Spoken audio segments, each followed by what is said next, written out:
Hey guys, today we're going to talk about a game that has robbed me of 9 years of my life, League of Legends. There are loads of gemstones to talk about in this game. In our last video, we highlighted a few champions that are made of either rocks and gems or just downright obsessed with them. In this video, we're going to browse the newly renovated item shop and pick out some of the coolest gemstones that we can find, putting together the fanciest item build you have ever seen. Let's go. First up, let's check out the two classic starting items, Ruby Crystal and Sapphire Crystal. We'll start with the blue one. If we look at the item artwork, we can see that there's a hole drilled in it and it's got a string through it.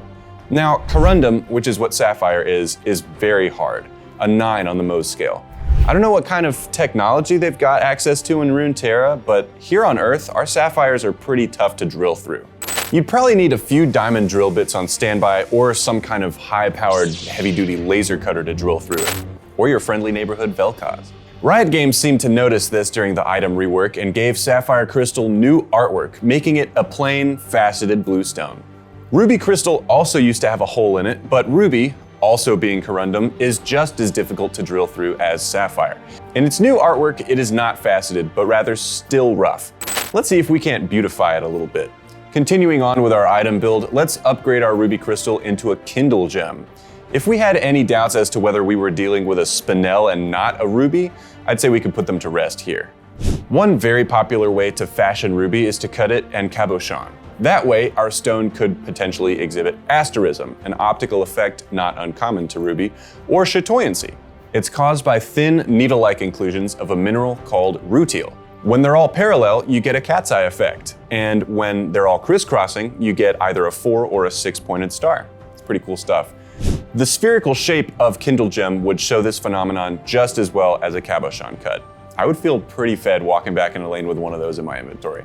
The old artwork for Kindle Gem depicted it with a fiery aura surrounding it. This aligns quite nicely with the classic ancient beliefs about the powers of ruby.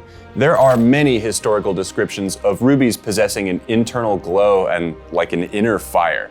This very well could have been old accounts of what we now understand to be fluorescence, something not well understood 1,000 years ago, but no less appreciated. As well as a stone of sensuality, ruby was thought to be protective for the wearer. It was also believed by some that a ruby submerged in water would cause the water to boil. A Kindle Gem indeed.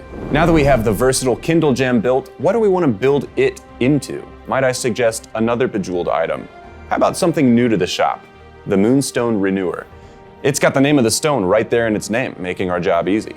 To me, it looks a little too green for Moonstone. Moonstone is a variety of feldspar, and an exceptional one at that. It displays an effect called agilurescence, an ethereal, almost ghostly glow that plays across the surface of the stone. This effect is caused by the scattering of light by layers of feldspar that are roughly the same size as the wavelength of light. This light show, also called schiller, is what inspired the name for Moonstone. It looks like moonlight dancing on the surface of the water. Some people believe that the gleaming white energy of it imbues the stone with a protective aura. That makes sense considering Moonstone Renewer's effect, which passively heals the allies around you. All right, it looks like we're putting together support items. I guess this is what I get for autofilling. Anyways, let's go with one of the most fun support items in the game, Redemption. This item is basically an orbital strike of healing if it hits your allies, or true damage if you land it on an enemy. But I'm less interested in what it does and more in what kind of gem it might be. This is one of the most intriguing visual updates in the shop, in my opinion. Redemption now looks like a spear with a bicolor crystalline spearhead on it. Pretty cool. But what kind of crystal is that? Well, since it's bicolored, a few things come to mind immediately. Sapphire can be bicolored, and ametrine is another popular bicolor stone, but they don't really match the colors of Redemption. I'm thinking Tourmaline might be our best bet. Now, Tourmaline is chemically extraordinarily complex, and it can come in a wide range of colors and color combinations. Let's look at one of the most famous varieties, watermelon tourmaline. This stuff gets its name from its striking red and green color zoning, and honestly, it looks like some kind of forbidden Jolly Rancher. The color zoning is due to differing exposure levels to different trace elements during its long and slow formation process. In this case, the red middle comes from manganese and the green rind comes from chromium. But looking at Redemption, it doesn't look like it has the right structure for tourmaline. A tourmaline is known for long striations that run down the length of the crystals and long 3-sided prismatic crystal habits. This looks more like an ancient napped arrowhead. Maybe it's natural glass like obsidian? But obsidian is usually very dark and not nearly this colorful. Well, actually, you can irradiate glass and change the color of it. Somewhat recently, scientists discovered that you can use gamma rays or electron beams to actually alter the color of antique colored glass. However, many factors determine the resulting color. First of all, the original glass composition, like is it lead glass or is it soda lime glass?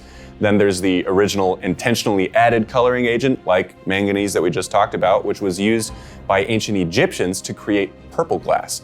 Then there's any unintentional impurities that may have gotten into the glass. And lastly, there's the exposure level, like the duration or the intensity of the radiation treatment. Maybe it's some happy irradiation accident, but do we know anyone in League of Legends who could provide some kind of intense, concentrated, sustained, high energy beam? Oh yeah, Vel'Koz. The last item in our build is gonna have to be Zeke's Convergence. What? We only have 3 items. I know it's not a full build. Look, I suck at support and we had to surrender at 20 minutes, okay? I only had time for 3 items. Give me a break. At least I was building support items.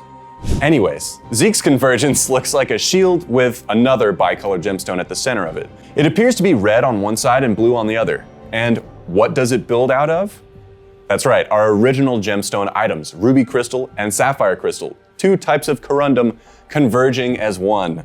The yin and the yang, the alpha and the omega. Well played, Riot Games. Well played. Sapphires can, in fact, be bicolored, but they're usually a more subtle yellow and greenish blue combination and not exactly 1/2 red, 1/2 blue kind of thing. Zeke's Convergence may not be totally realistic, but it is definitely thematic. That's all for today, guys. I'm gonna go carry my team and then watch my ADC get all the credit.